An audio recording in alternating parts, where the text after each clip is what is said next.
I'm Brittany. This is Morun, and welcome to Gaywatch, where we watch and read gay things. Today, we start Volume 7 of Erha. It's the light, happy, fun part of the story, from what I understand. So we get into that today. We usually read for a couple of hours. We get through around 40 to 50 pages. I almost said spoilers. There are trigger warnings available down in the description box, and there's also an evergreen invitation link to the public Gaywatch Discord, which is all about the books and the reading streams. So if you want to have more people to chat with, whether you are new to Erha, like I am, or you are a rereader, we have a decent number of both, and you want to go and hang out with those people, you absolutely can. That space is available to you now. We have a poll in the field. As you can see, I have realized that I can put polls in the field. I now have poll abilities now. I have unlocked that part of the skill tree that enables polling, which is deeply helpful to me specifically. The one that is currently up is about when Chuaning is going to find out about Taishan. And it started out with during in the lead, I must say. I watched as the results came in. But now before is in the lead, which is interesting to me. I'd probably bank on during for maximum dramatic effect. But before is also a solid possibility. I think afterwards is probably the least likely, but that's just me. This is why the poll exists. So that I can get y'all's input, opinion. I might be mad with power, just so you know. I might be a little crazy with polling influence. But that's not the point. The point is this. The point is this beautiful cover that I'd looked at it, I've seen it, and it's beautiful, obviously, but I hadn't really absorbed what was being depicted on the cover and what they were telling me. So at first glance, I thought it was Morun and Chuaning orbiting something, and that is incorrect. It's Morun and Taishan orbiting Chuaning, which is distressing, to say the least. On that note, full disclosure, in terms of what we're going to get up to in this volume, I have to figure out exactly which chapter we're going to land on and how far we're going to read for any given stream, so that I can put down the chapter range in the description, so that I know where I'm supposed to be getting to and stopping at every given stream as I drop my pen. And just, it's important information.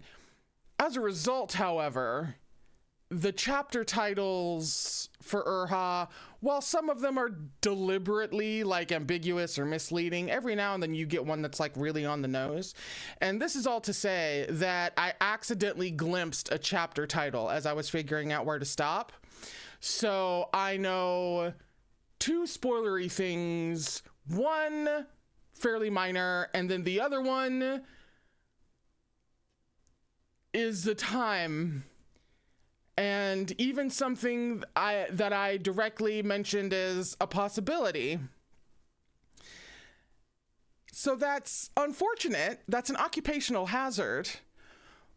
But only after that did it occur to me that I could ask you guys if maybe a couple of you were willing and wanted to on Tuesdays and Thursdays, maybe somewhere around noonish.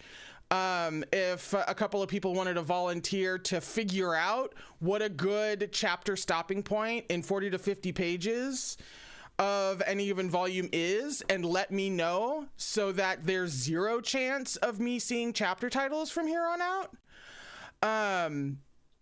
Because that would, especially now that we're getting into this kind of territory, it seems more important than ever So I just wanted to float that idea past you guys to see if there were some people who would be willing to do that. That seems like so small, but if you're a new reader, trust me, I'll at least say the chapter title today, and you'll get why.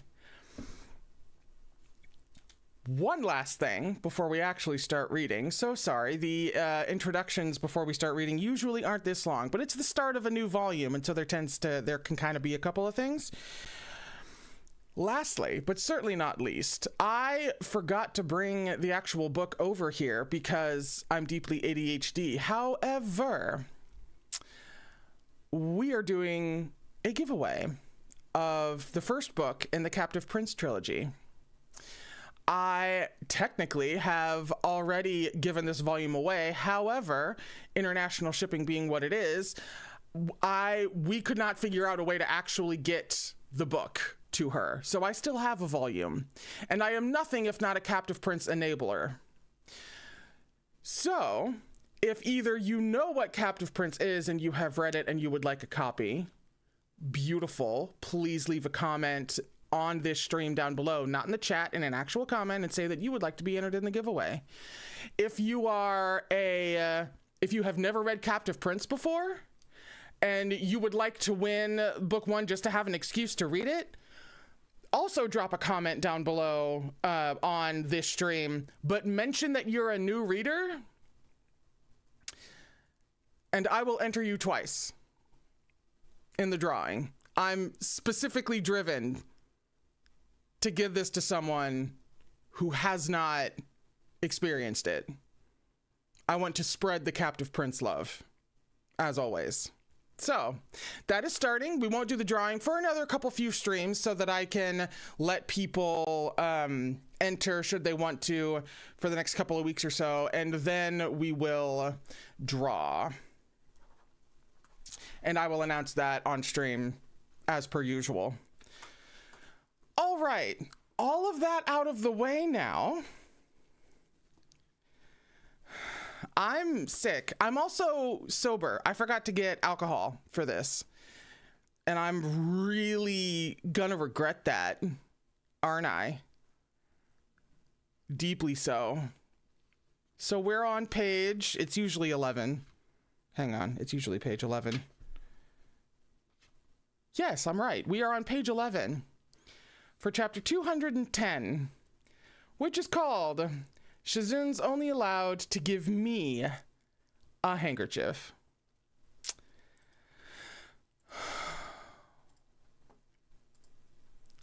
And if you're listening to this, as opposed to watching it, if you're podcasting it, the results of the poll are indeed before they fully bang. Chu Wanning will find out about Taishanjun. Halfway through the night, Chu Wanning woke from fitful slumber to find Mo Run dressed and out of bed. He sat at the table before a single lit candle, head bowed in concentration over something in his hands. Bathed by the candlelight and the afterglow of their entanglement, all of Mo Run's helplessness and disquiet seemed to have faded to nothing. Chu Wanning watched him for a while, gaze languid, before asking, "What are you working on?" "Shizun, are you awake? Is the light too bright?" "No. What are you working on?" Chu Wanning asked once more. Mo Run pressed his lips together and smiled bashfully. Chu Wanning rose and draped a robe over his shoulders. He padded barefoot over to Mo Run, leaning against the table to take a look. Spread upon the wooden surface were Chu Wanning's high-tongue handkerchief and 3 plain white ones, which Mo Run was presently embroidering, using the high tongue as reference. "You're embroidering handkerchiefs?" "Shizun, I want the handkerchiefs you make to be just for me." Mo Run set down the needle and thread to wrap an arm around Chu Wanning's waist. Leaning in, he kissed Chu Wanning's bare chest where a scar lay above his heart. Chu Wanning had never mentioned how he'd gotten it, and Mo Run had never asked, but he often kissed it unconsciously when they were pressed skin to skin. We're bringing that up again. We're bringing that up. To continue with the domino metaphor from the previous stream, this isn't so much that she's setting a new domino up as she is spotlighting one from back there somewhere and being like, oh, hey, look at that domino. Isn't that an interesting, curious domino? That one. I'll make the handkerchiefs for the others, said Moran. They won't know who did it anyway. He picked up a finished handkerchief. See, Shizun, I copied yours. Doesn't it look identical? Moran asked, grinning. Chuaning sighed. I hardly need to look to know it will be. Okay, Smooth Waning.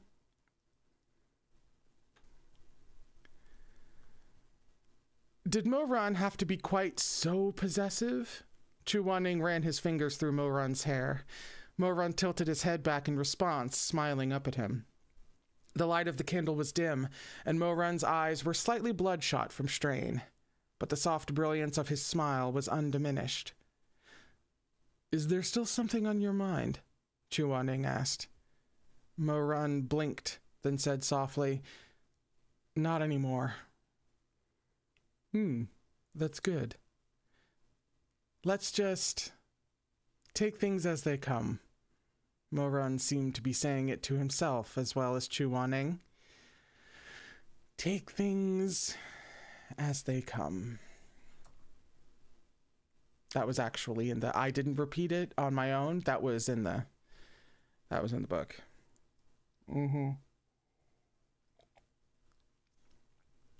If it does indeed turn out that Chuaning remembers Taisha and Jun during, and this winds up being a nod to that, that line winds up being a nod to that,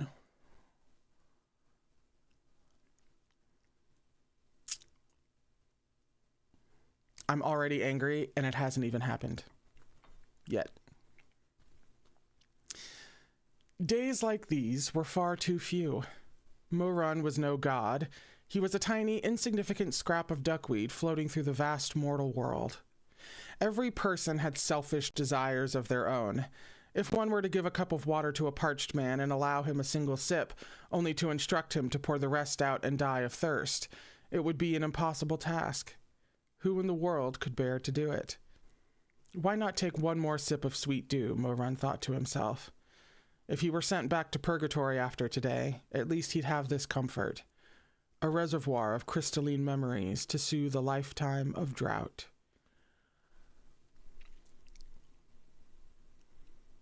That's a scene break.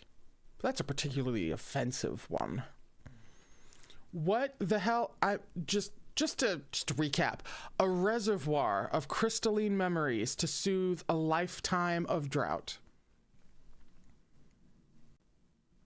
She really, the audacity knows no bounds with this woman. That's page 12, and we started on 11. The next morning, all the travelers assembled outside Taobao Estate to set out for Mount Jiao. Master Ma had directed his people to ready a heady steed for each cultivator, and hanging from the pommel of every black and gold saddle was a Changkun pouch embroidered with the motif of a black cat.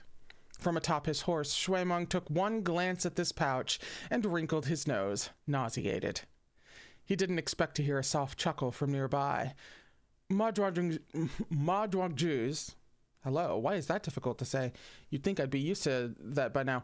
Ma Duangju... Thank you. This taste is really something. The cat head logo on the Changkun pouch is one thing, but the red Ma stitched onto the back? How quaint. Shuimeng turned his head to see Mei Han Shui astride a tall white horse, toying with the Changkun pouch in his hand. Hilarious. This is peak comedy. We just talked about this pairing in the book chat today.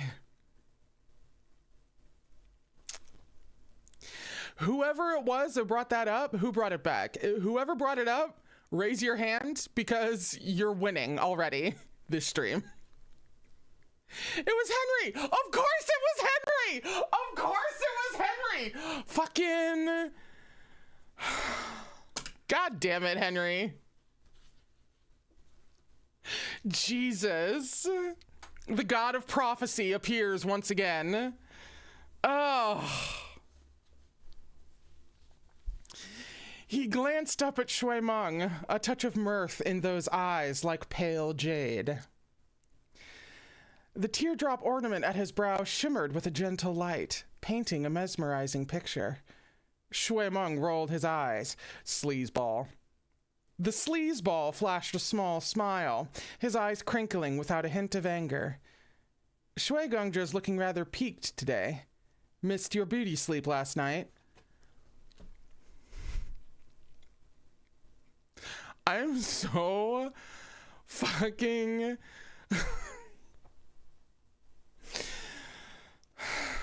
Oh, yes, Henry, I agree. Interesting.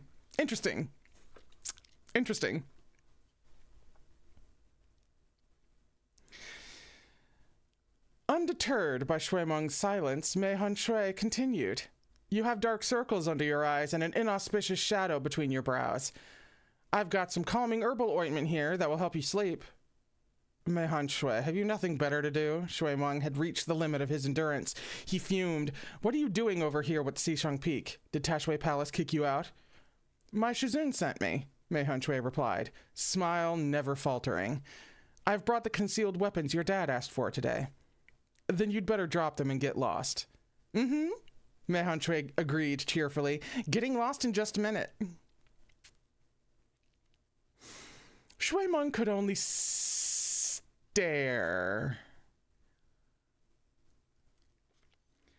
Something had to be wrong with this man. Each time Shui Meng saw him, he was either coy as a girl or cold as a rock.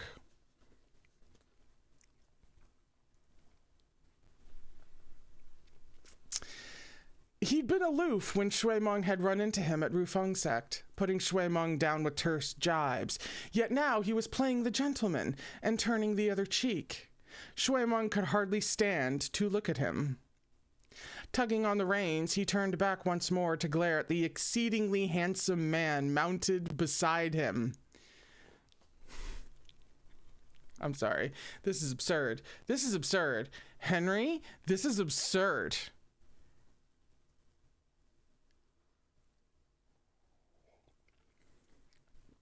Also, Liv, thank you. Liv clocked mounted just like I did.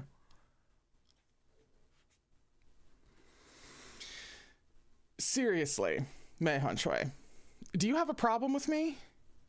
Nope. Then do you think we're close or something?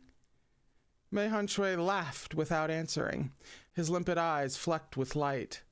Under the hood of his cloak, the ends of his long golden hair fluttered in the breeze, glowing warm beneath the sun. At any rate, Shui Meng didn't plan on waiting for his reply. He scowled. Once you deliver the weapons, get out of here. I can't keep you from hounding the other sex, but don't even think of sucking up to me so you can corrupt the little Shimei from Xishang Peak.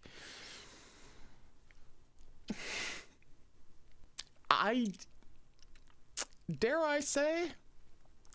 I don't think it's the little Shimei that he's corrupting. Mei Han Shui sputtered a laugh, then quickly concealed it with a cough into his fist. Intrigued, he scrutinized Shui Meng for a moment before replying, "Got it."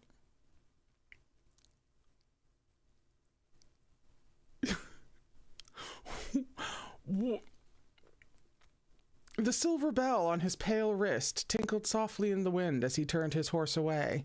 With a last smile, he cast Shui Meng a sidelong glance. I'm off. I'm so sorry. I'm now just punching the shit out of my mic. With a last smile, he cast Shui Meng a sidelong glance. What is happening? Shui Meng glared, What are you waiting for? Do I need to send you off with firecrackers? Mei Shui urged his horse forward, but after a couple of steps, he turned his head once more. Oh yes, one more thing. Shui Meng didn't want to hear it, but his curiosity got the better of him. What? He grumbled.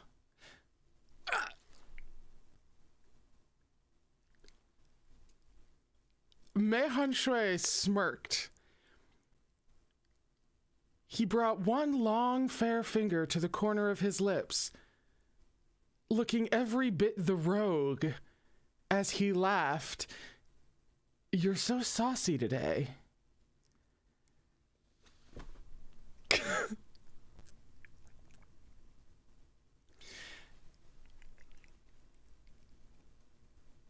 Listen, Henry.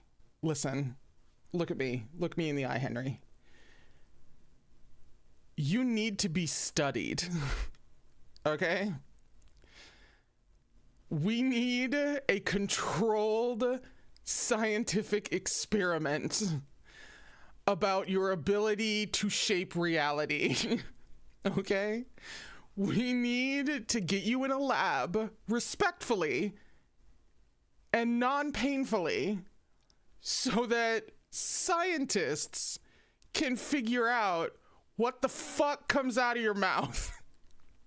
All right? In D&D terms, this is some beholder type shit. You are just shaping reality with your dreams. And it's deeply fucking concerning. Okay?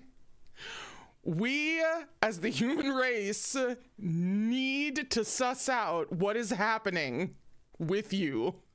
Okay? Whew.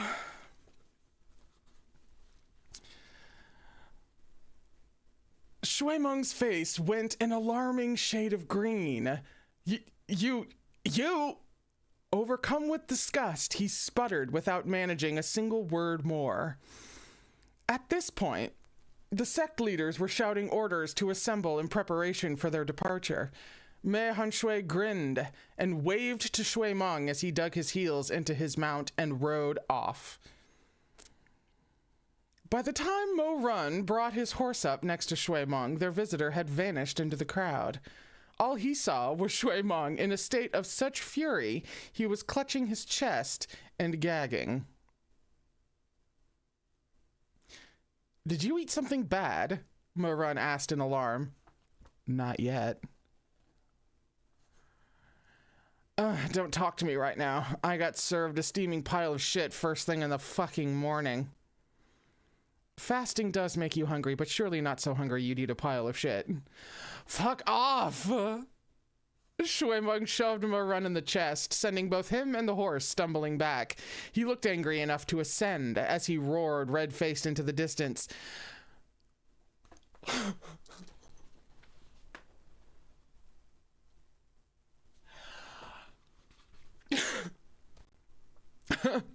Ugh, bullshit! You're the saucy one! I just smacked the shit out of my keyboard.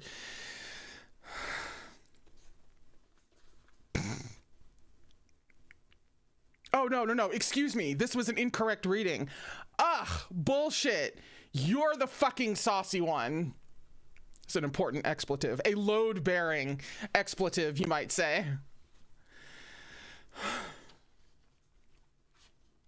After this final kerfuffle, thank you so much for that word, the crowd of thousands mounted their horses and departed Gu Mountain to begin their journey toward Mount Jiao. Such a sight was rare. Most cultivators traveled by sword, which allowed even large groups to traverse long distances in no time at all. It was unusual for so many cultivators to set out together on horseback. A good portion of their party had never undertaken such a long ride before, and complaints began to rise from the group after the first day. Luckily, Master Ma's Changkyun pouch contained all sorts of useful items, from energizing pills to refreshingly perfumed hand fans, to several catalogs printed on silk featuring descriptions and prices of myriad novelties sold by Taobao Estate. Oh my god, a sky mall?! He included a fucking Sky Mall in the travel pack. In case you've never taken a flight before, there's a magazine called Sky Mall, which is kind of what it sounds like on the tin. It's a specific catalog where you can buy shit, usually expensive and ridiculous and unnecessary, meant for bougie people shit, while you're in the air. Because of course, even when you're in the air, you still have to buy things. That's what he fucking did. Oh my god. Oh my god. This is not how I expected this volume to open. Where even am I? Ah, no. I'm just on the next page, right? Correct? Yes. During one break along the way, Shui Meng watched Master Ma prattling away under the shade of a tree. The second richest man in the world spared neither effort nor enthusiasm in his tireless hawking. Distinguished sirs and madams, if you see anything you like, just put a check mark next to the item. Once I return home, I'll personally deliver them to your manners. 7-day guaranteed refund, 15-day warranty. No need to spend payment until your orders have arrived in full. The way she is dragging this man. I can't remember if I said this in a reading stream or in the book chat, but the dragging of Jack Ma, who is very much a real person and a multi-billionaire who owns like, one of the biggest businesses in China. The way that she is dragging this man and calling him by name, Taobao, literally a name of one of the businesses that he fucking owns or runs or some shit. It's beautiful. It's also quite ballsy. Like, I admire the chutzpah, the audacity. Several people listening were so bored of the long ride, they really did begin to flip through the catalogs. It's what they bank on. It's what Sky Mall banks on. Boredom. This was just what Master Ma intended. What'd I just say? Thank you. These little booklets were the only option for reading material in those spacious Cancun pouches. And if one looked at the catalogs long enough, a few items would inevitably start to seem appealing. Even Shui Meng ended up drawing a circle around Nanping Mountain Spiritual Swallow's Nest, suitable for all ages with a delicate and subtle flavor. This premium quality product will fortify your spiritual energy and lengthen certain things at this point. It seemed Jack Ma was indeed going to make a fortune, quite as Mo Run had predicted. After 7 days of riding, Master Ma's coffers were overflowing, while the travelers were beginning to flag. They finally reached the edge of the Penlong Range that evening. Dragons have their pride, prithee mark this well. Shui Jingyang read aloud the words carved into the massive boulder at the path's entrance. He turned to Nangongse. Young Nangongongja, what does this mean? It means we must proceed on foot from this point on, Nangongse replied. Also, no one may use any obscene language until we open the barrier on Mount Jiao. Otherwise, the dragon will retaliate. Then I'm fucked. I am so fucked. I am horrible at censoring myself in front of kids, for God's sakes. To a certain degree, kind of, obviously. But, you know, I would be eaten by a dragon. We would take 3 steps in and I'd be like, what the shit? And I'd just be smoked.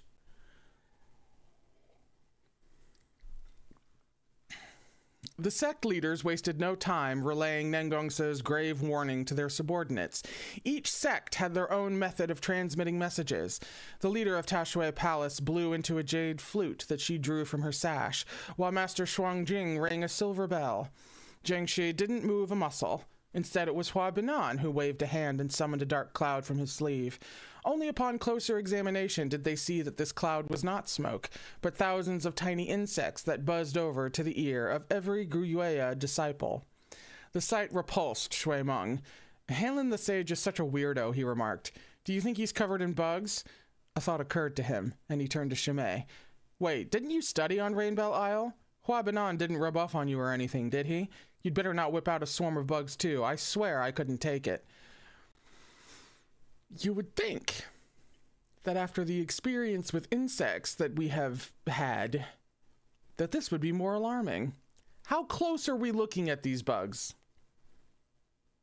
Exactly.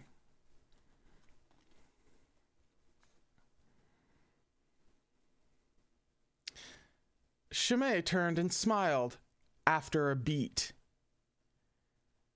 The young master needn't worry. After a beat, like it took him a second. Xisheng Peak also needed to pass on Nangongse's message. Excuse me, emphasis, syllables, they're important. Xisheng Peak also needed to pass on Nangongse's message. The other sects had their impressive specialized techniques, but Cui Jingyong simply cast a voice amplifying spell on himself and shouted, "Once we enter the mountains, don't cuss or swear. If you can't control yourself, place a silencing curse on yourself before we go in. Everybody got that? Oh, I volunteer." Absolute. Where's Lan Wangji? I need the silencing spell, otherwise we're all screwed. His booming voice rang between the peaks, resounding deep into the forests and high into the clouds. The insistent echo of his words. Everybody got that? Buddy got that? Got that? Left the crowd of cultivators dumbfounded. And left the readers suspicious, because that's a weird emphasis to place on that statement for no reason. That's the end of the chapter. Wait a second. Am I crazy or if... Hang on. I just got to check the chapter title of the first... Okay. We're on page 19 for chapter 212, which is called Shizun, Let's Climb Mount Jiao. All right. Climb a mountain indeed. With Meihan Shui? Maybe? Possibly? Who's free to just swoop in at any time? Whew.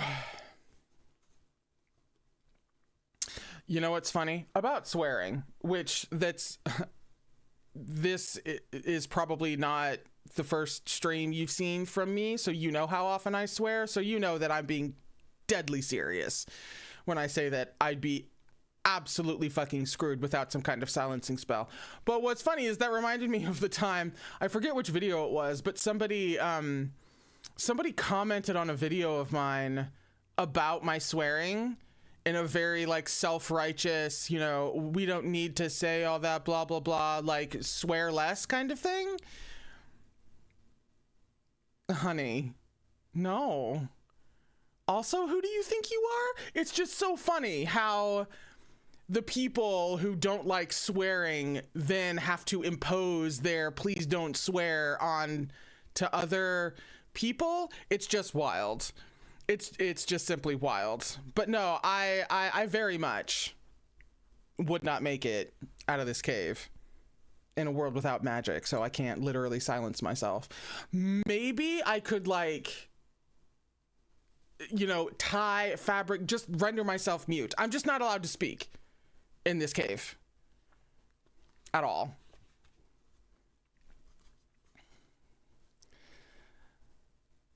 The first day after entering the mountain range passed without incident, but on the second night, while everyone was meditating or resting, a mishap occurred. One of the cultivators went into the forest in the middle of the night to relieve himself.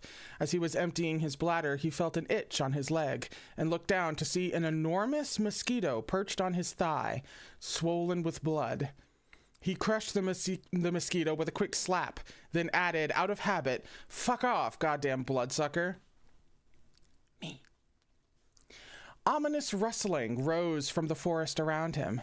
Panicking, the cultivator abruptly remembered Nangongse's warning. Without even bending to pull up his pants, he broke into a sprint, screaming at the top of his lungs, "Help! Shizun, help me!"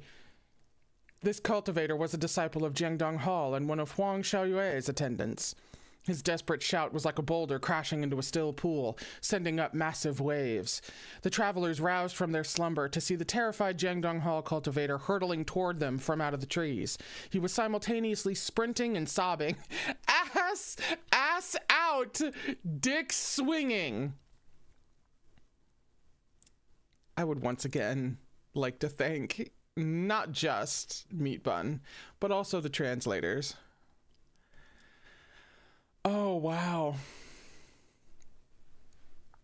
At his heels hissed a horde of at least 100 black snakes, several already wrapped around his ankles. Well, now I've just had a heart attack.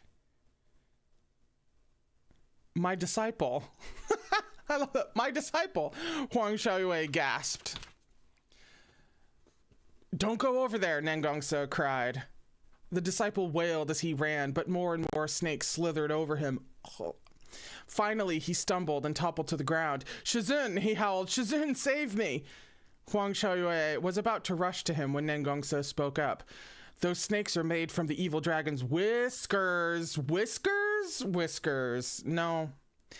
"For each one you kill, 2 more will take its place, and they'll never stop chasing you? What in the Hydra?" If that doesn't scare Huang Daozhong, then be my guest. Nangongsa. Oh, Nangongsa. Nangongsa's words frightened Huang Xiaoyue out of his wits. He quickly found an excuse to justify his cowardice. "We must keep the bigger picture in mind. The bigger picture." He looked on as his own disciple was swallowed by a tide of snakes. You see, Chuaning could never. If this was Chuaning's disciple, the disciple would, still be alive. I'm just saying.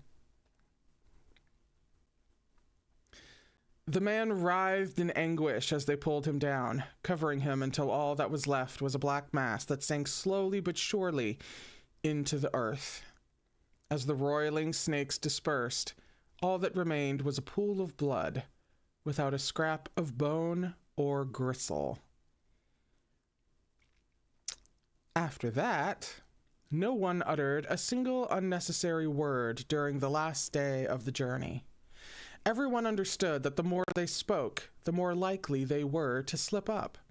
Shui Jingyong cast a silencing spell on both himself and Shui Meng, as the two were constitutionally incapable of not speaking their minds. Heaven forbid they mumbled "damn mutt" in passing and ended up snake fodder before one could blink. The group traversed the Panlong Range with increased caution. Late at night on the 3rd day, they finally arrived at the base of Mount Jiao, Rufeng Sec's hero's tomb. Mount Jiao's barrier was different from Mount Huang's. The Jiao dragon abhorred deception, and thus its barrier had no masking spells. The travelers could see the mountain clear beyond it. Looking up, Zheng Shi asked, "So this is where Rufeng Sect buries its warriors?" Nangongsa's features were silvered with moonlight. "It is," he replied after a beat. Mount Jiao had once been a demonic dragon. Rufeng Sec's founding leader had defeated the creature and formed a blood pact with it, after which it had transformed into a great mountain to guard centuries' worth of Rufeng Sec's heroes and treasures, as well as its ancestral temples and memorial halls. Nangongsa had come to this mountain with his father every winter solstice to sweep the tombs and pay respects to his ancestors for as long as he could remember. Each time he'd look up at the endless white marble steps winding to the peak, the path lined with members of the Shadow Guard. Their green robes fluttered in the breeze as they saluted the sect's young master.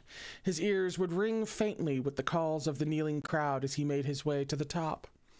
There, at the highest ancestral temple, he would meet his father, already preparing the sacrificial rites. "Nangongongja, now's not the time to mope," a voice interjected. "The battle's right around the corner. Open the barrier quickly so we may pass through and destroy that monster." Nangongsa looked over his shoulder and found the speaker was none other than Huang Xiaoyue. In Rufeng Sec's glory days, a man like Huang Xiaoyue wouldn't have dared speak with such impertinence even if Nangongsa had struck him 10 times across the face. But now, Huang Xiaoyue had no qualms running his mouth in sight of Nangongsa's ancestral tomb. Nangongsa swallowed down his anger, gritting his teeth so hard his molars began to ache. Understandable. "Everyone stand back," he called out before stepping up to the gate alone. A pair of tomb-guarding statues shaped like lions rampant flank, like lions rampant. I'm unsure about the use of the word rampant in this context, so I don't know what inflection to give it. So just to read the sentence, I'm going to skip it entirely, but now I'm like curious if that's a typo or if that's a, hang on. I just had to write a note for later because I'm curious. I just haven't, A pair of tomb-guarding statues shaped like lions flanked the gate. Carved of spiritual stone, their toes alone were the height of a 5-year-old child, and their heads bore 3 faces, some kindly, others stern. In each raised paw was a different weapon, and vambraces encircled their arms.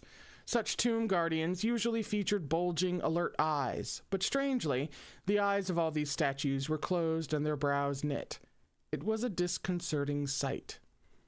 Nengongsa drew an arrow from his sleeve and, without batting an eye, pricked his fingertip.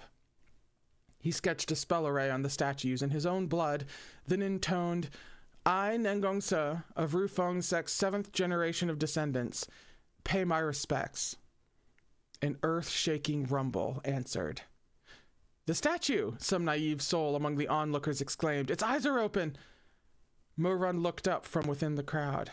If not for the urgency of the situation, he would have said to that excitable cultivator, "It's not just the one statue, it's both of them." On either side of the gate, the tomb guardian's eyes had snapped open. Their irises shone amber. Pupils slitted like a snake's. "Nengongsa," the left statue spoke, its voice a deep drone. "Dost thou remember the 7 taboos of Rufeng Sect?" "As a gentleman of Rufeng Sect, I mustn't indulge in greed, resentment, deception, slaughter, obscenity, plunder, or conquest," answered Nengongsa. Huang Xiaoyue gave a derisive snort. "Doesn't that sound lovely?" He wasn't alone.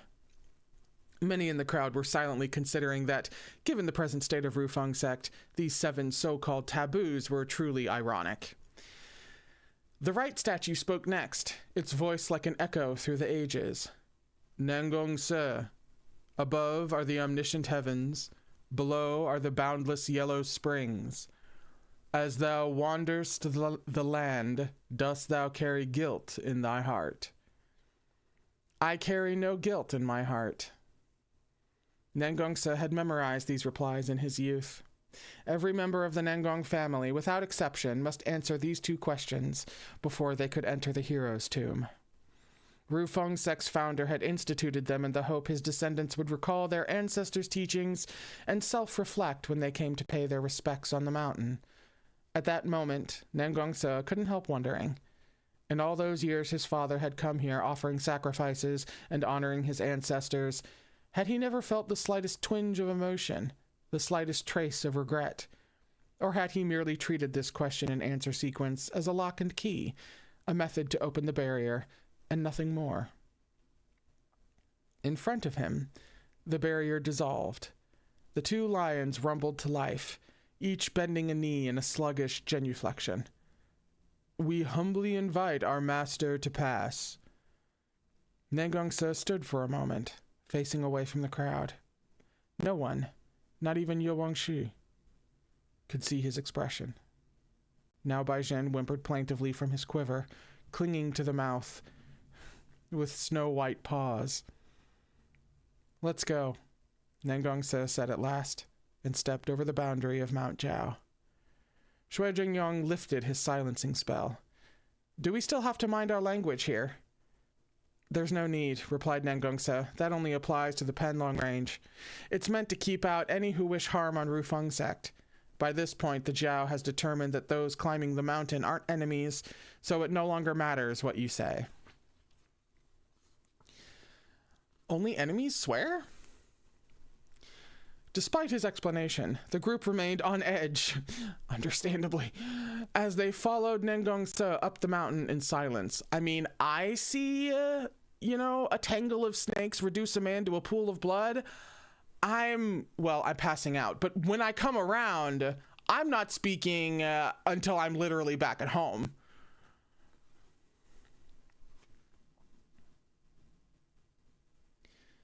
Every quarter mile or so, they came across a pair of zodiac animal statues on either side of the path, one male and one female. First it was 2 rats, then 2 cows, 2 tigers, 2 rabbits. Halfway up, where the glade flattened out, the burial grounds of Rufang Sek's warriors began. Their graves were arranged in ascending order according to merits accumulated in life. This first area held the lowest ranking graves. An 8-foot-tall, Stella? Stelle? Stell? No, it wouldn't be Stell.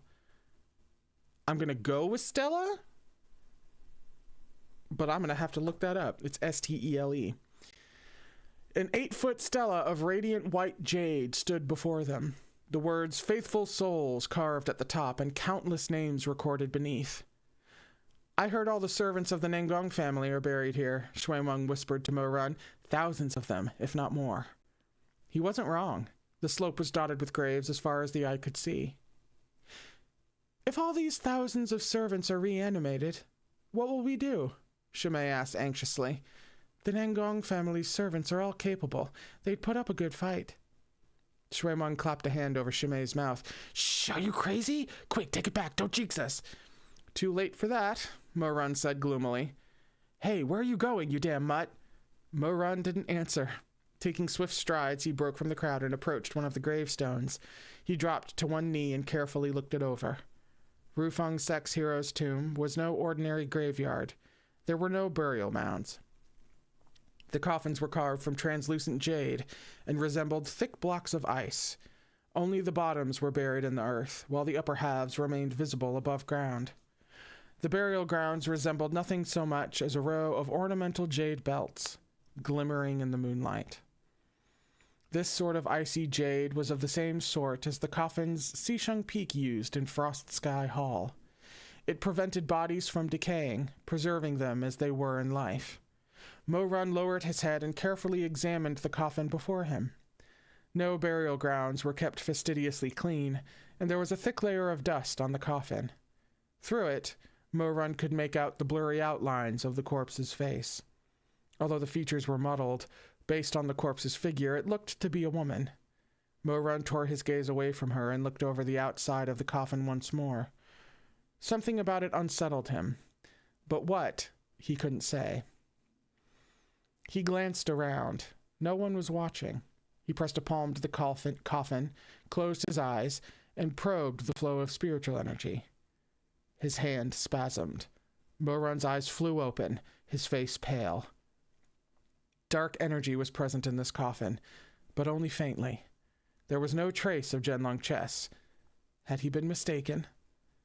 "Mo Run!" Shuimeng called, already some distance away as he followed the crowd.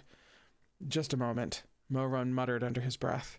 He ran slender fingers over the coffin's surface and wiped away the accumulated dust, hoping to get a better look at the woman's face without opening the coffin. But as he worked, something in the corner of his eye made him stop in his tracks. He realized what was off. It was the dust itself. There was something wrong with the way dust lay on this coffin. Aside from the area he had just cleaned, there was dust missing somewhere else. 4 short streaks of different lengths marked the side of the coffin. After a brief hesitation, he reached over to investigate. 4 streaks, precisely where someone's 4 fingers would land if they disturbed the dust climbing out. Emphasis is important. 4 streaks, precisely where someone's 4 fingers would land if they disturbed the dust climbing out. The rest of the blood drained from Mo Run's face. Just as he parted his lips to tell everyone to stop climbing the mountain, he felt a draft of cold air behind him. He turned and came face to face with a bone-white complexion. A woman in burial robes squatted behind the gravestone, staring right at him. That's the end of the chapter. And, we're on page 27 for chapter 212, which is called Sect Founder. That's it. That's every word in the title. Sect Founder. There's no Shizun. There's no Emperor. There's no nothing. It's just Sect Founder. This was the lesser of the spoilers that I encountered when I accidentally glimpsed one of the chapter titles that's coming up fairly soon. There's no more Shizun. There's no more nothing. It's just chapter titles. That alone is enough to make me want to throw the book across the room. Let me see how long this chapter is really quick. Just so I can, because it's already 4, but we started a little bit late because there was more announcements than usual because it's the start of a new volume. So we go from 27 to not even 39, more like 38. We'll go ahead and read this chapter.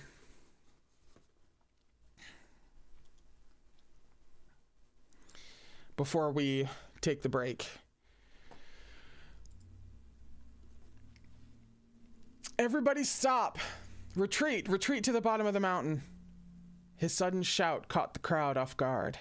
Everyone turned their heads to see Mo-Run bounding toward them, black robes whipping in the wind, with a female corpse hot on his heels, keening frightfully. Ran-Er, Shui Jingyang exclaimed. What's going on? Retreat! Everybody retreat! Mo-Run's gaze was dagger-like beneath his dark brows. Nangong, he hollered. Lower the soul-blocking stone up ahead. Nangongsa leapt into action. The burial ground for Rufang Sek's high-level disciples lay above the servants' graveyard, the two sections divided by a long wall that could separate them in the event of disaster. Nangongsa hastened toward the bulwark, Yuwangshi close behind. But before they reached it, Nangongsa stopped short.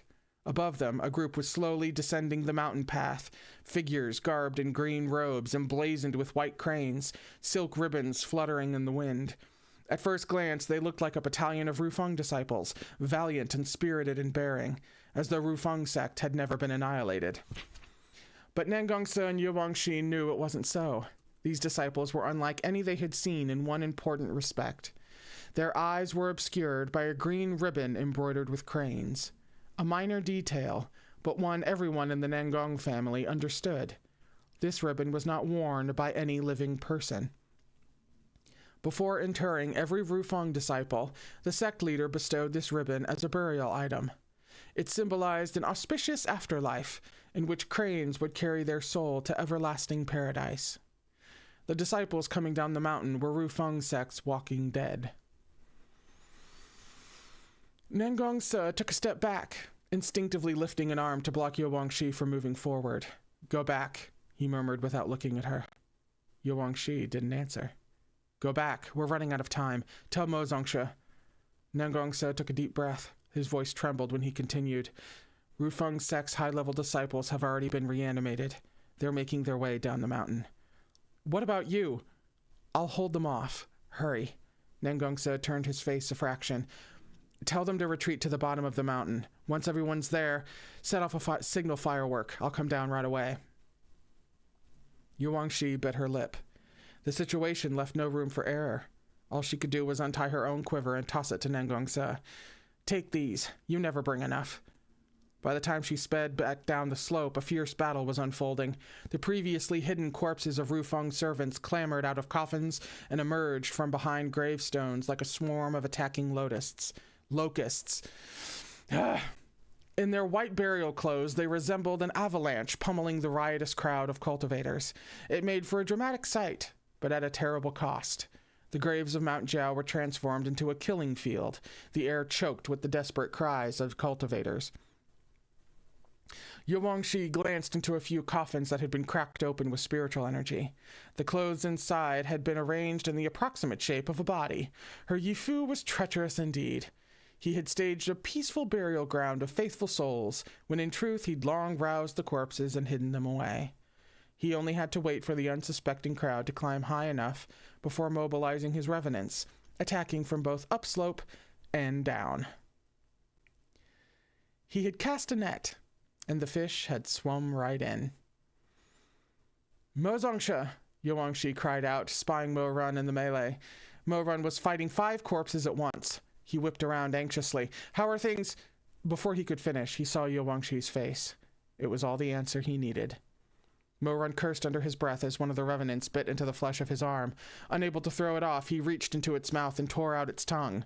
Black blood fountained into the air, and the corpse let out a strangled yelp as it was forced to loosen its jaw.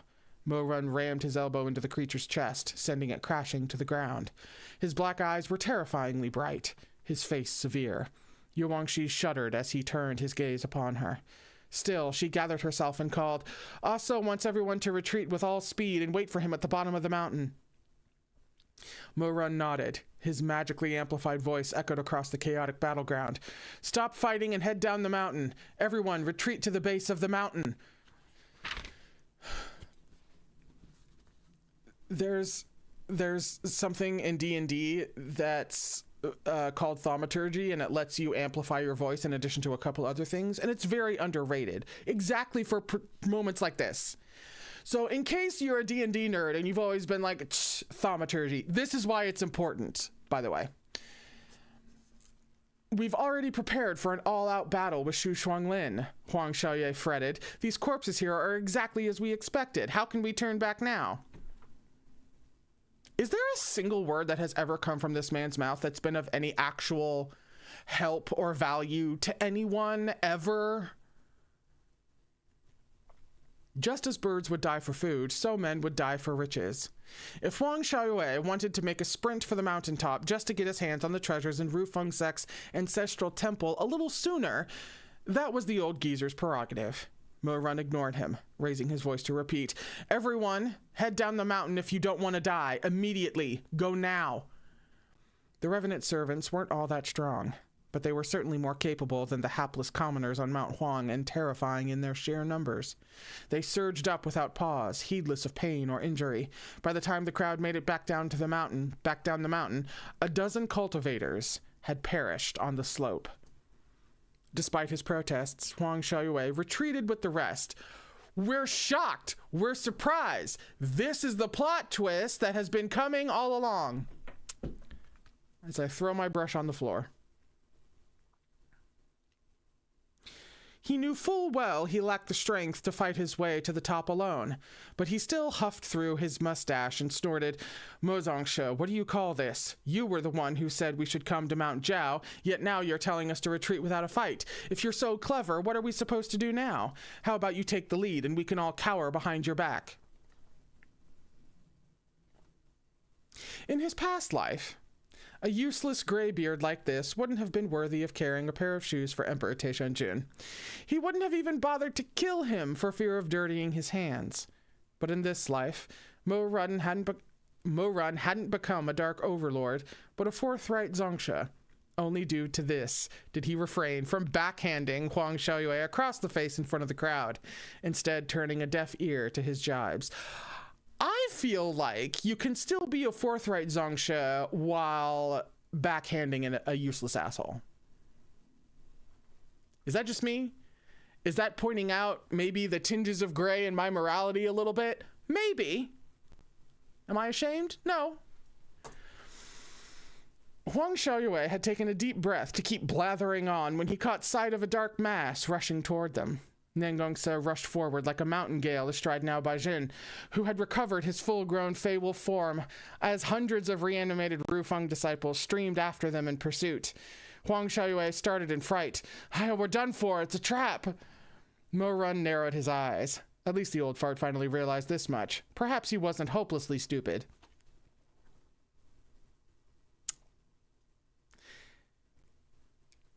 It's just satisfying to have Mo Run be the one to be like, "God, what a fucking idiot," you know?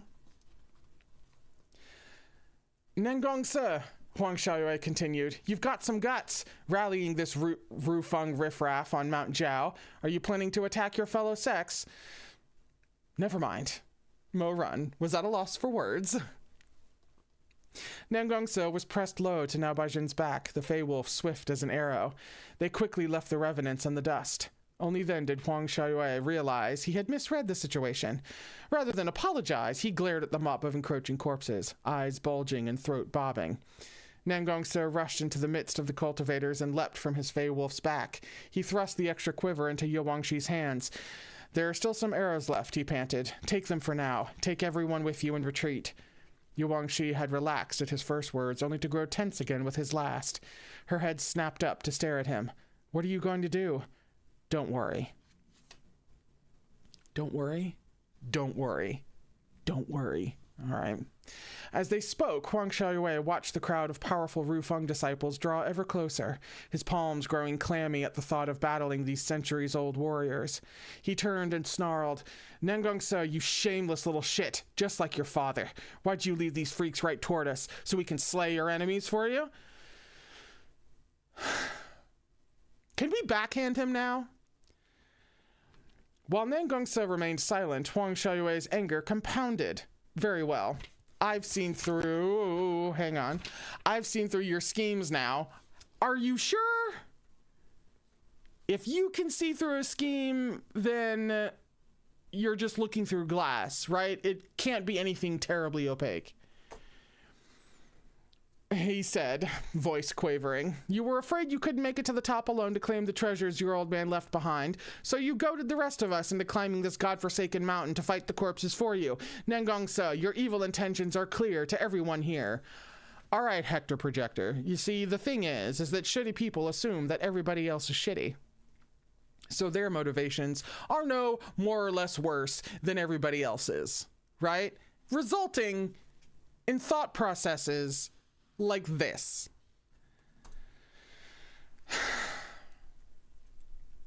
The old man was growing increasingly out of line. Shui Jingyong couldn't bear to watch any longer. All right, Huang Daozhong, that's enough, he chided with a frown.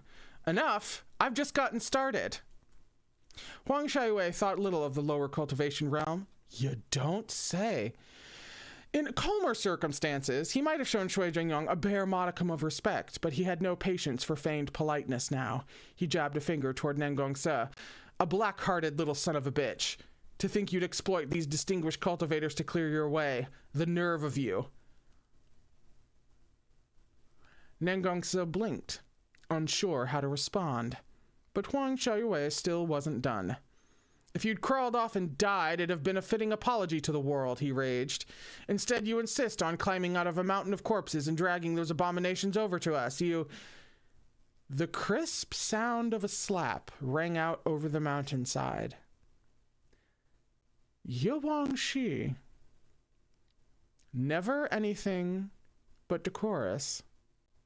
Had backhanded Huang Xiaoyue soundly across the face.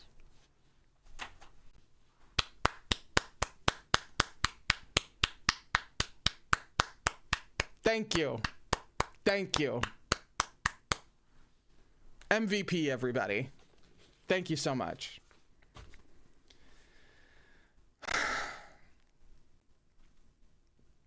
She stood with her hand still raised, fingers trembling and chest heaving as she caught her breath.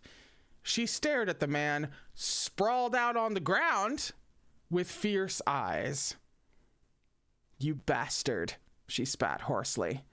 Who do you think you are, speaking such obscenities before the hero's tomb of my Rufeng sect? Jiangdong Hall's cultivators turned to face Yu Wangshi, swords drawn. One of Huang Xiaoyue's subordinates, a middle-aged female cultivator, brassily cursed her out.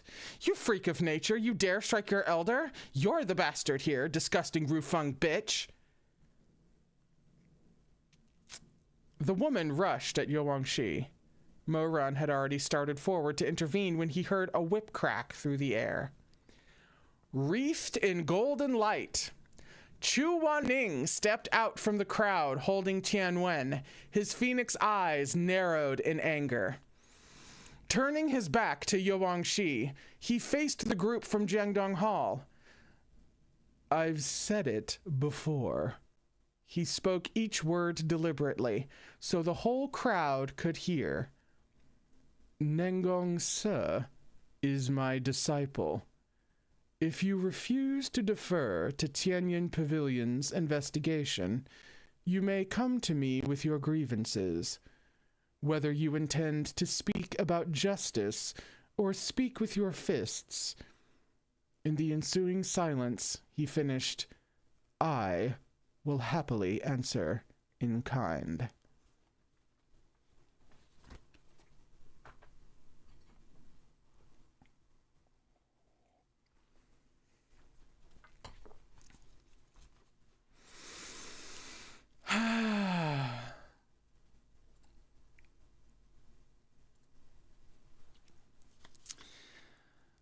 The atmosphere drew taut as a bowstring. Jiangdong Hall found themselves at an impasse, unable to retreat or advance. To retreat would be shameful, but to advance... Could any of them hold their own against the Beidou immortal Chu Wanning? And perhaps more importantly, was it worth burning bridges with Chu Wanning and making him their mortal enemy? You know, this is a good question. This is a good question. Hold on a moment. Oh, damn. Oh, no, wait. Aha! I'm just figuring this out.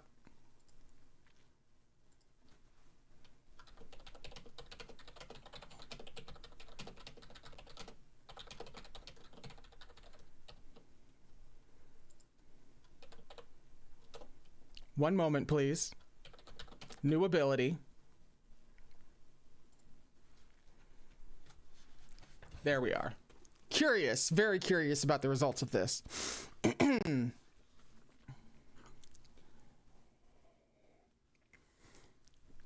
Where even am I? Above them, the Revenant Horde was pressing closer. One observer finally lost their patience. Stop bickering. You can settle things when we get out of here. Focus. What do we do? Another voice cried, do we fight? Yet another, should we face them head on? Why'd we withdraw then? Between fighting them down here and fighting on the mountain, what's the difference? Fair enough, Mo Run thought. What was the difference? Nangong Se wouldn't have acted without intention. He was the last descendant of the Nangong bloodline and knew the mountain better than anyone. He must have a good reason for sending them all to the bottom. Curious, Mo Run peered toward Nangong Se, who hadn't said a word since dismounting his Fey Wolf. Nangong Se's eyes were flashing with an inscrutable light. Mo Run was taken aback. A shiver raced down his spine. Nangong, he shouted, but it was no use. Since the moment Huang Xiaoyue had begun his tirade, Nangong Se had been silently mouthing a forbidden spell. By the time Mo Run noticed, it was too late. Vines burst out of the ground, winding countless tendrils around everyone present. Mo Run, Yuang Shi, Shui Meng. A moment later, they were flung bodily beyond the boundary of Mount Jiao. Ah, sir! Yuang Shi cried, aghast. What are you doing? She started to run back through the boundary, but Nangong Se waved a hand. The paired tomb guardians lumbered to their feet, gravel sheeting off their shoulders. In perfect symmetry, each raised a paw, and a new translucent barrier sprang up across the path, blocking the way up the mountain. Nangong Se stood alone on the other side of the barrier, facing the tide of undead with his back to the assembled cultivators. Mount Jiao's vines are made of the dragon's sinews. They can pull anything into the earth, but none of you can remain on the mountain. It doesn't matter who you are. If Nangong blood doesn't flow in your veins, the vines will bury you alive when I cast the spell. Yuang Shi was frantic with grief and fury. Nangong Se, have you forgotten you're just one person? She pounded on the barrier, powerless to do anything but shout, Nangong Se!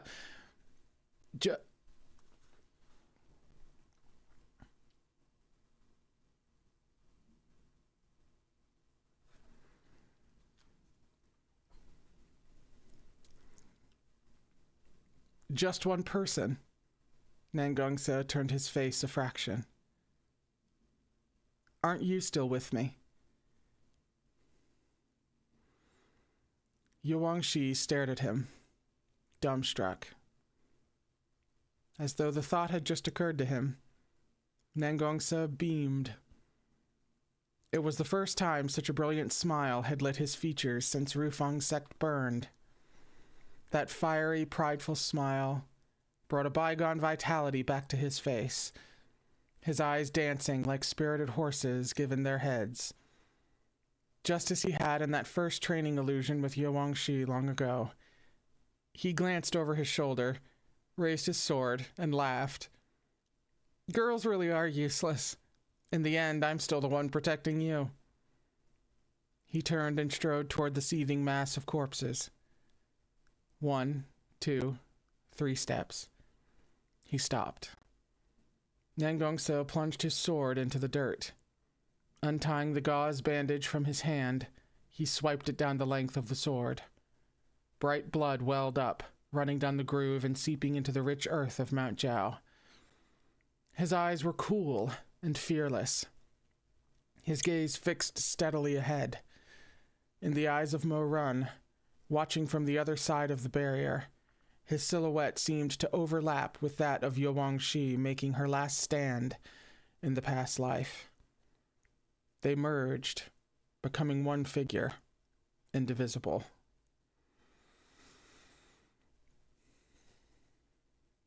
I offer my blood to the Azure Dragon for the use of your sinews, said Nangongse. Come forth. A forest of vines exploded from the earth, raining sand and mud.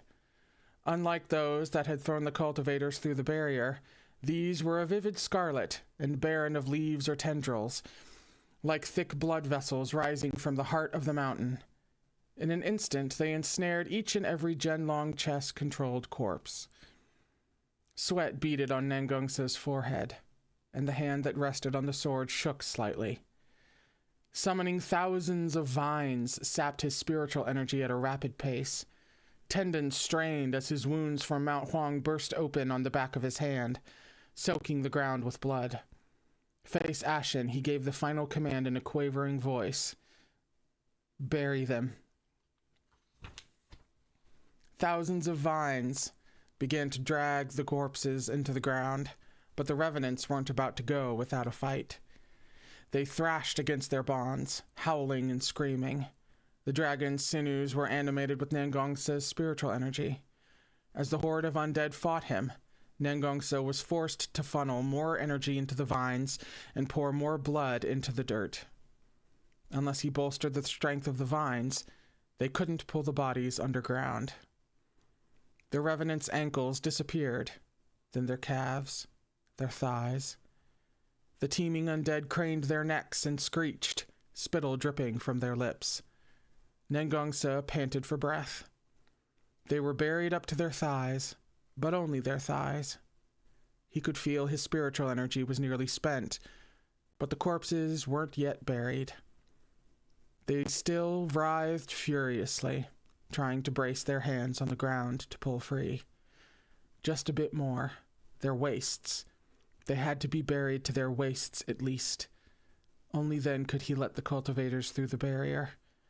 Only then would the revenants be trapped long enough to give them the time they needed. At least just a little bit more. His stores of spiritual energy were depleted. He drew power from his spiritual core itself. Nangongse felt his heart twinge with pain. His core, prone to chi deviation to begin with, shuddered in his chest. Though he clenched his jaw against it, blood seeped from the corner of his mouth. Just a little bit more, to their waists. Yes, they could hardly move now, but it was too risky. Dead, these cultivators were stronger than they were in life. They might still break free. Just a little bit more. Nangongse doubled over, coughing. The world wobbled as he drew from his spiritual core once more. He fell to his knees, retching blood that splattered and sank into the black dirt. When he looked up through bleary eyes, he could make out, within the tremulous shadows, vines sucking the undead masses deeper into the earth, burying them up to their chests. For the moment, these monstrosities were immobilized. Nangongse threw his head back and laughed, his teeth stained scarlet. He heard Yo Wangshi shout through the barrier, "Ah, sir, enough! Open the barrier! Open it! Hurry up!" "Open the barrier, Nangong!" Shui Zhengyong cried as well. "We're here to help!" "Nangong, open the barrier! Open it!" More added their voices to the chorus. Not everyone in this world lacked a conscience. Nangongse laughed and laughed. Since Rufeng Sek's downfall, he'd endured every indignity without once crying. Yet now, hot tears spilled down his cheeks. "I know, I'll open it," he mumbled hoarsely, words sticking in his throat. "I'll open it." He raised a trembling hand to dismiss the barrier keeping the crowd from Mount Jiao. But before he could complete the gesture, the ground juddered beneath his feet, vibrating faintly. Nangongse froze. He looked up, disbelief etched into every line of his face. The vines he had commanded to pull the revenants down had begun to loosen. They wrapped around the corpses' torsos, pulling them up, helping them scrabble out from the dirt one after another. "No," Nangongse muttered in shock. "Impossible. How could Mount Jiao disobey its master's orders? Even if Shu Shuanglin had given an opposing command, the dragon sinews shouldn't have heeded him. To the demon dragon's slumbering soul, all descendants of the Nangong family were equivalent. If two descendants gave contradictory orders, the mountain would remain neutral, lending its strength to neither. Unless... Gooseflesh rose on Nangongse's arms as a solution crossed his mind. The very idea made him tremble all over, and the pain in his heart seemed to multiply. Gasping for air, he slowly raised his head. He cast his gaze over the interminable white marble steps, over the dense throng of corpses, toward the top of the mountain. A tall, broad-shouldered man with solemn features was leisurely making his way down the steps. His exquisite robes were embroidered with a jiao amidst the sun and moon, surrounded by billowing clouds. With every step he took, the silver and gold threaded brocade rippled like water under the moonlight. The silk ribbon of Rufeng Sek's dead was tied neatly above his straight nose, concealing his eyes. Yet this ribbon was black, not green, and embroidered not with immortal cranes, but with a magnificent azure dragon. Nangongse was white as paper. As he watched the man's calm descent, step by step, his eyes widened with incredulity. How could this be? Sect founder.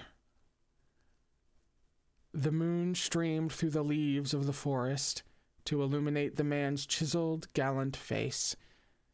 It was him, the only person on earth who could compel Mount Jiao to disobey the orders of the Nangong bloodline, who could subdue the demon dragon, who could suppress the ancient beast called the gun beneath Golden Drum Tower. The man who established the glorious sect that had stood at the peak of the cultivation realm for centuries. Hundreds of years ago, he was the world's foremost Zhongsha, the first in history to relinquish the chance to ascend and remain on the dusty earth to alleviate the suffering of mortals. The founding leader of Rufeng sect, Nangong Changying.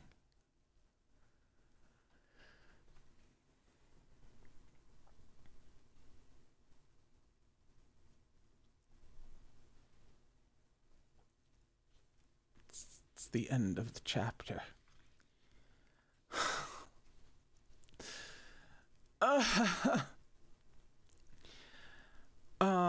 We're going to take a very quick break because it's like 4:30.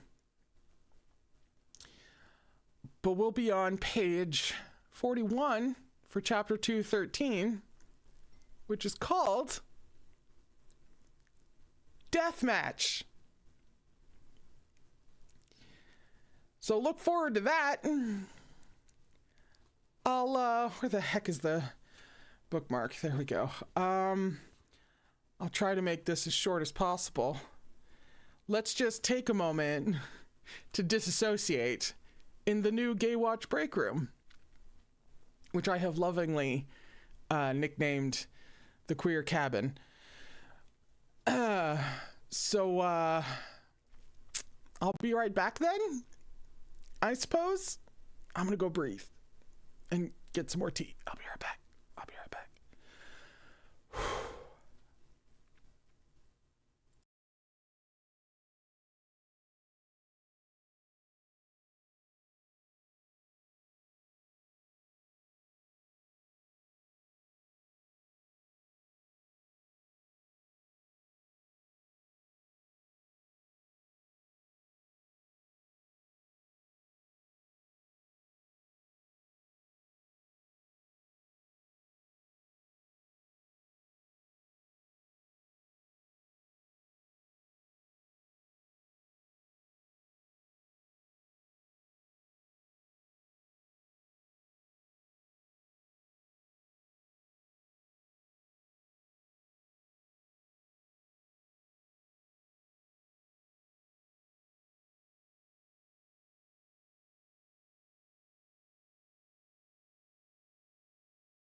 Welcome back.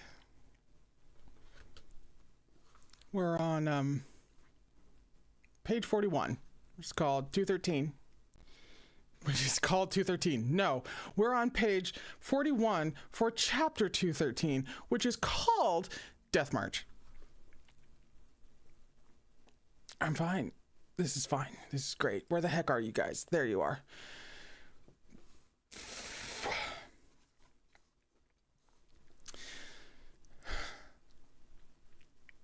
I agree with the poll, by the way. It had been centuries since Nangong Changying had walked the earth, but his face was sketched in countless scrolls. Many had seen Rufeng Sek's honored founder looking over its hall of sages as an imposing jade statue. Yu Wangshi realized at once what had happened. "Ah, sir, quick, open the barrier. You can't defeat him." Of course he couldn't. Who could? Even the cultivation realm's most formidable Zongsha, Chu Wanning, wasn't assured of victory. Nangong Se was shaking, but not from fear. He was seized with grief and fury. Shu Shuanglin had the gall to make the sect founder,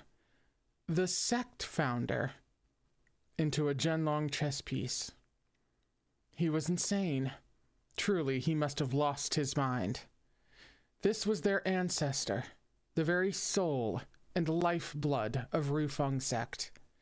This was the deity worshipped by generations of disciples and descendants, Nangong Changying. A vein throbbed in Nangong Se's neck, and a distorted roar tore from his throat like a tiger rampaging through the forest. "Shu Shuanglin! No, Nangong Shu! Come out! Show yourself!" The echoes spiraled like vultures lingering over the peak. No one answered. Shu Shuanglin didn't step out. The only response he received was from the blindfolded Nangong Changying, who tilted his face minutely toward Nangong Se, pallid fingers sliding his long sword from the scabbard that had been buried with him. He raised it, and the blade flashed in the moonlight as he took another step down the path. Nangong Se shuffled backward. "Sect founder," he muttered. Nangong Changying's gait was steady. With each step, he tapped the point of his sword against the jade, drawing a sharp whine from the stone. His eyes were covered, the ribbon secured with an irreversible spell. He relied on sound and smell to descend the steps and locate Nangong Se. "Who are you?" A low voice cut through the air. Nangong Changying's. "Why do you trespass upon these lands?" Hearing his ancestor speak with his own ears, even if it was through the artifice of Zhenlong chess, left Nangong Se thunderstruck. He swallowed. "Sect founder, After a beat of silence, he loosened his grip on his sword and fell to his knees, pressing his forehead to the ground. "This descendant is unworthy. I, Nangong Se, heir of Rufeng Sek's 7th generation, pay my respects." "7th generation? Sir," Nangong Changying methodically repeated. He shook his head and lifted his sword. Kill. Blade met blade. In this single blow, Nangong Se felt his arm go numb. Nangong Changying's strength was astonishing. His bloodless face pressed close, every breath cold as ice. "Trespasser. Kill him." "Sect founder." Their swords clashed again, neither holding back. Steel sang, sparks flying like snow. Shui Jingyong banged a fist against the barrier. "Are you crazy? You can't possibly win." Who didn't know of Nangong Changying's heroics? Jesus. Legends told of a man so strong he could pulverize a boulder with bare hands. It's very Chris Redfield of him.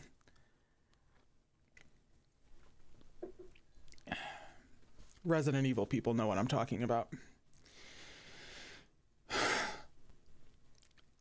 I'm just trying to get myself through this. I'm telling jokes to myself at this point. Who could stand against him, and how? Subduing 10 men like Nangongsa was child's play for his storied ancestor.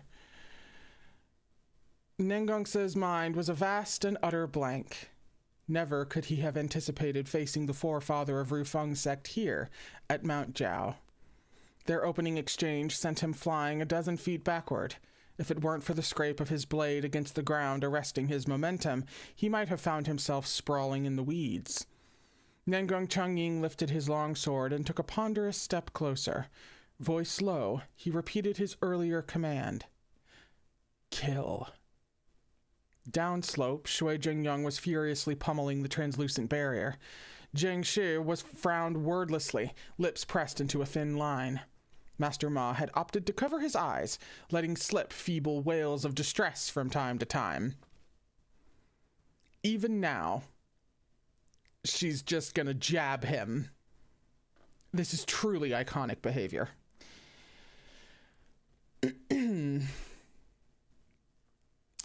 Huang Xiaoyue, on the other hand, watched in apprehension, secretly grateful for his good luck. Thank goodness he hadn't captured Nangongsa earlier, he thought. If he'd tied him up and come to Mount Jiao himself, he would be the one facing the founder of Rufeng sect now. Only Chu Wanning fixated on Nangong Changying's movements. Something about this was very wrong. Who was Nangong Changying after all? This man had subdued two evil beasts, creatures of legend. One a demonic dragon, the other a monstrous fish. His astonishing spiritual strength spoke for itself. Nangong Changying's souls had long left his body.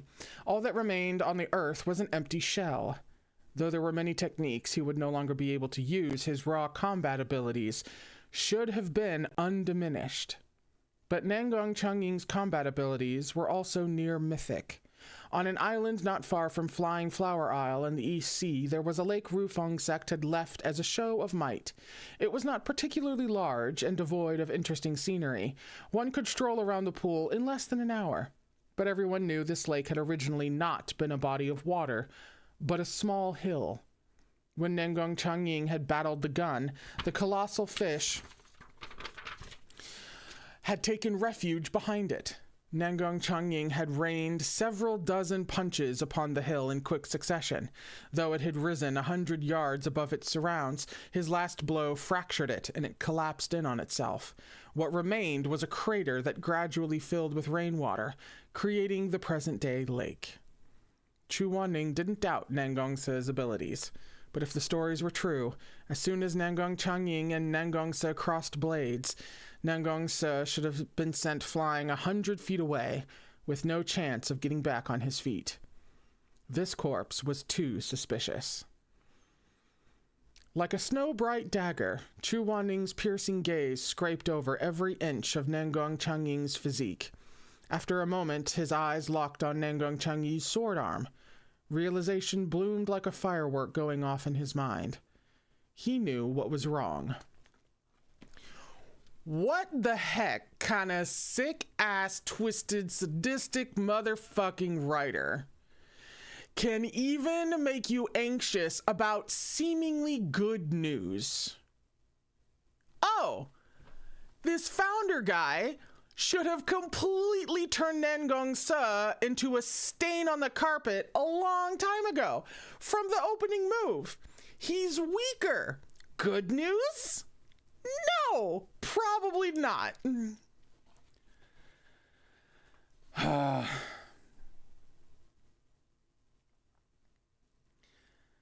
On the other side of the barrier, Nangongsa braced himself on his sword's hilt and struggled to his feet. He was just like the fey wolves he raised. He might admit defeat, but he'd never turn tail and flee.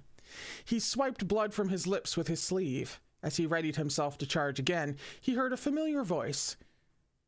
Strike right. The meridians in his left arm have been severed.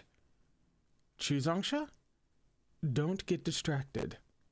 From the other side of the barrier, Chu Wanning's brown eyes never strayed from their figures as they swept toward each other. Even if Nangong Changying's left arm were completely broken, you shouldn't let down your guard. At this, several of the nearby sect leaders followed Chu Waning's gaze. Nangong Changying's left arm was indeed limp and feeble. Shui Jingyong cried, "Changying Zhengmen's meridians were severed after his death? Who did this?" No one answered. But Yo Wangshi, familiar with the facts of Nangong Changying's life, was quick to put together what must have happened. Who did this? Who in the world would wish to sever the sect founder's meridians? And who would possibly be able to accomplish it? As they fought, Nangong Se stared into Nangong Changying's face. His features were identical to those of the jade statue in the Hall of Sages, as though Nangong Changying still walked upon this earth, as though he'd never known death. And if Nangong Changying were indeed still alive, if he weren't dead, if these past few centuries had been rendered inconsequential, then this was a chance for Nangong Se to test his mettle against the legendary sect founder. Was he about to put his descendant through a trial, to teach him a lesson? "Now, Baijin, come!" Nangong Se cried, narrowing his focus once more. He vaulted onto the Fey Wolf's back. Eyes trained on Nangong Changying's left arm, he hurtled toward him at top speed. A childhood memory flashed before his eyes. He was standing in front of the jade statue in the Hall of Sages. Head cocked, he gazed up at the carven features of the sect founder. Children always saw things with fresh eyes. He whipped around and pointed out to Rongyan. "Mom, they didn't make this statue right." "What do you mean?" Exquisite robes trailing behind her, Rongyan coughed quietly into a handkerchief. She came to Nangong Se's side and looked up at the statue's face. "It's wonderful, very stirring and naturalistic." "I don't get it." Rongyan sighed. She was impatient by nature and wished for nothing more than to cram 2 decades worth of knowledge into her son's brain in 2 years. "It means the statue looks just like a real person. Every detail is vivid. Haven't I taught you those words?" Nangong Se pulled a face. "But it's still wrong." "How so?" "Mom, look." He pointed to the founder's left arm, then his right. "His left arm is twice as thick as his right. I've been staring at it for ages. One's thick and one's thin. It's not right at all. It's a mistake." He raised his own arms and earnestly explained. "Both my arms are the same, and so are Mom and Dad's. So there's got to be something wrong with this statue. The sculptor should come here and fix it." "So that's what you meant, sir." Rongyan shook her head. "The sculptor didn't make a mistake. The sect founder's 2 arms were indeed of different sizes." "Why? Was he born like that?" "Of course not," Rongyan answered. "The sect founder was left-handed. His left arm was much stronger than his right. In time, his left arm became more muscular and thicker. Far from getting it wrong, the sculptor was very faithful and attentive to detail." Swords met with a metallic clang. Nangong Se and Nangong Changying's faces pressed close. Across a shower of sparks, they gritted their teeth and bore down upon each other. On one side was the sect founder who had lost the use of his dominant left arm. On the other was Nangong Se, bruised and battered, but determined to fight to the bitter end. It was a brutal contest. His left arm meridians could... Shui Jingyong's breath hitched in his throat as the thought occurred to him. Could he have severed them himself? Shui Jingyong wasn't alone. Many of those watching had begun to wonder the same thing. Ru Fengsek's foremost disciples were all buried with that silk ribbon over their eyes, magically sealing their sight. Was it really in the name of turning their eyes to the heavens and letting cranes carry them into the afterlife? Had Nangong Changying anticipated the world might be unrecognizably changed after hundreds of years? No, I had this thought literally a sentence ago. When they were like, did they cut him himself? Did he cut them himself? So that just in case some crazy motherfucker ever came along and decided to pull some bullshit, he'd be weaker. And potentially, as I think we're learning, so would every other body in here that could be raised from the dead.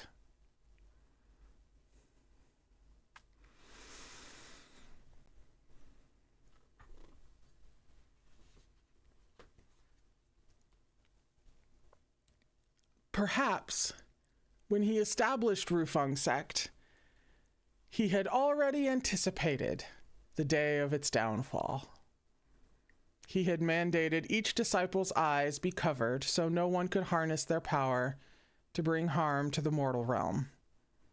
None of the holy weapons Nangong Changying wielded in life rested in his coffin. He was buried with only this single longsword. And before his own death, he had severed all the meridians in his dominant arm.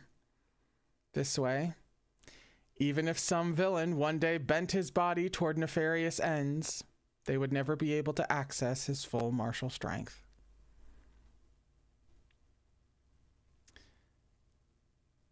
Perhaps it was so. Those watching could never know for sure. Which is a fucking sick thing to put in this book. Meat bun. We couldn't know for sure. Who can say?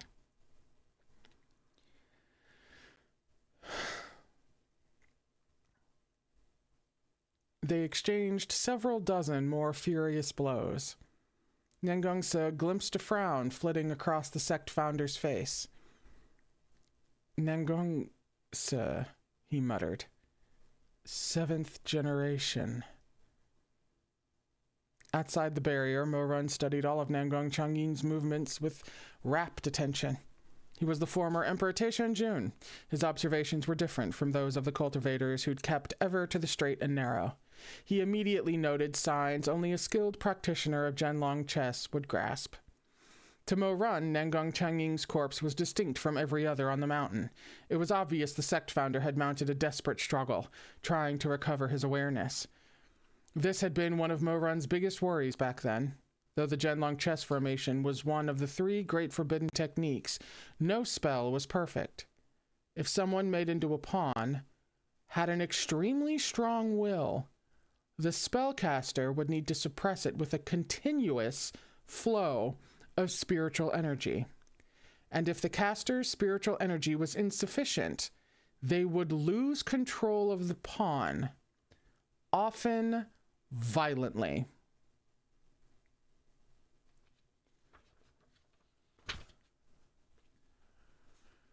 It wasn't unheard of for the backlash to consume the spellcaster himself.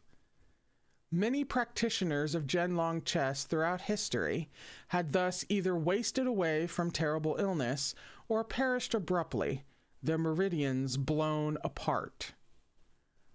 Face grave, Mo-Run watched Nangong Changying meet Nangongsa's blows. He was almost certain Xu Shuanglin wasn't capable of fully controlling this corpse. There was a muffled boom as their swords met again. Mo-Run's hand curled into a fist against the barrier, veins throbbing. They weren't evenly matched at all. This was plain to everyone. Even if Nangong Changying had ruined his own dominant arm, he was a Zongsha. This empty shell could hold its own against youngsters like Mei Han Shui and Shui Meng, even without his most devastating asset. Only sect leaders or elders stood a chance of subduing him fully. But not a single sect leader or elder could get past the barrier. Anyone who encroached upon the territory of the Nangong clan would incite Mount Jiao's fury. They'd be more hindrance than help. This was a war waged within Rufeng sect. No one else could intervene. Had Nangongsa been uninjured, he might have dispatched this corpse on his own. But he had suffered through too much. As Nangong Changying thrust his sword out again, Nangongsa grabbed for Now Baijin's collar to swing up onto his back.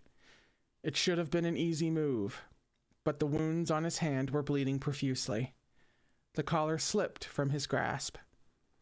Now Baijin howled mournfully as Nangongsa's sword flew out of his hand, landing beside the barrier with a clatter.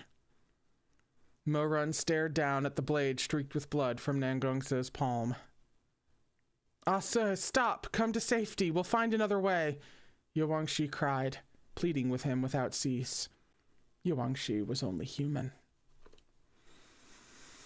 She would never beg for mercy on her own behalf, but Nangongsa was her vulnerable spot. Tears ran endlessly down her face. Mo-Run had never seen her cry like this, even in the past life. Her tears bled through the cold, unfeeling mask Nangong Lu and Nangong Shu had selfishly welded to her face, and a shade of girlishness showed through. Yuang Shi had thought she'd wear that mask for the rest of her life. But the moment she caught sight of that bloodied sword, it crumbled to dust. Asa. Nangong Changying's last blow had been too heavy. Drenched in sweat, Nangong Se gritted his teeth and struggled silently to climb back onto his feet. There was a flash of cold light, and the reflection of a snow-bright sword fell over his cheek. Panting, Nangong Se lifted his face. The face that bore some small resemblance to Nangong Changying's. He glared up at his ancestor, the coruscating light of the blade between them. Nangong Changying's sword was pointing right at his chest. Outside the barrier, the crowd fell silent.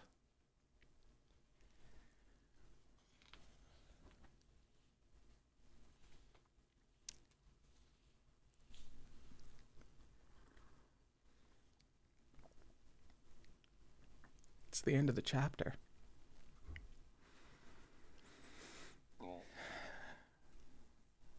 On Thursday, we'll be on page 51 for chapter 214, which is the chapter I glimpsed accidentally ahead of time. And that chapter is called Spiritual Core Shatters.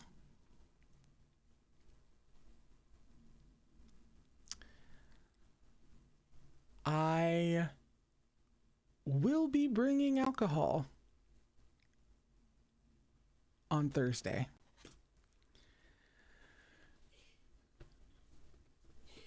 But for right now, I'm gonna go. Actually, I might end this stream, walk out of my house, and go get the alcohol now so that I have it, so that it's here. All right. I love you all very much. If you want to talk about what we read on the stream today, we'll be doing that on Thursday for channel members and patrons. Also, I saw this but forgot to thank her earlier. Thank you, Liv, for gifting, I think, 10 memberships at the start of the stream or before the stream started. One of the two. Thank you for so much. Thank you so much for your generosity. I can speak words, I promise. Thank you. And if you want to talk about in the book chat what we read, then I'll be there on Thursday at 2:15 for discussion and probably much hand-wringing. And we're going to pregame it. I'll be drinking then, too. Absolutely. I'm going to start at 2:15 and probably not stop until 5. So that's what's going on. If you want to win a copy of the first volume of Captive Prince, please comment down below on this stream, not in the chat, in an actual comment. And if you've never read Captive Prince before and you are entering the sweepstakes, say that and I'll put in your entry twice. You only need to enter once. Your name. Okay. I love you very much. I'm gonna go. I hope you have a great week. And I'll see you on Thursday for more of Erha. Volume 7, everyone.